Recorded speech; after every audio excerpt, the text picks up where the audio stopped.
பயப்படுறதுனால உடம்புக்குள்ள நிகழ்ற மாற்றங்கள் என்ன, பயத்தை தவிர்க்கிறதுனால ஏற்படுற நன்மைகள் என்ன? பயத்தை வந்து ரிமூவ் பண்றது அல்லது இடையூறை ரிமூவ் பண்றது, செல்ஃப் கான்பிடன்ஸ் டெவலப் ஆச்சுன்னா இடையூறுகள் குறைய ஆரம்பிக்கும்.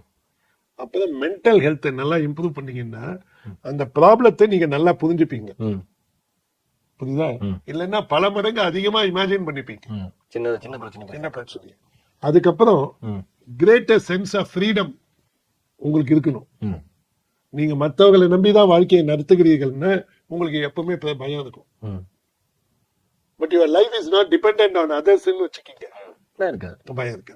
அப்புறம் your willingness to learn and grow இருந்ததுன்னா, குரோத் பண்ணணும், நான் படிப்பதற்கு ரெடி, மாறுவதற்கு ரெடி, இந்த சேஞ்ச் இருக்குல்ல, that will reduce your fear. Sometimes அப்படியே ஒரு பயம் வந்துடுச்சு, பேனிக் அட்டாக் வந்துச்சுன்னு வச்சுக்கீங்க, ஒரு பேப்பர் பேக் எடுங்க, அதுல வந்து வாய் வழியா ஊதுங்க, மறுபடியும் வாய் வழியாவே அந்த ஊதனை காத்த திருப்பி எடுத்துங்க. ஏன்னா அதுல கார்பன் டை ஆக்சைடு கான்சென்ட்ரேஷன் அதிகமா இருக்கும். அது போய் குயிக்கா உங்க மனநிலையை மாத்திடும். அந்த காத்த வெளியிட்டு அதே காத்த உள்ள இழுத்துங்க. ஏன்னா அதுல வந்து நார்மலா கார்பன் டை ஆக்சைடு மாதிரி டபுள் பங்கு வந்துடும். அதை எடுத்த உடனே 1 மினிட்ல உங்க பாடி வந்து அந்த ஃபியர் கெமிக்கல்ஸ் எல்லாம் போயிடும். கோபம் வரும்போது என்ன நியூரோ டிரான்ஸ்மிட்டர்ஸ் அண்ட் கெமிக்கல்ஸ் வருதோ அதே மாதிரிதான் பயத்திலயும் ஒரு ஃப்ரீஸ் ஆவீங்க நீங்க.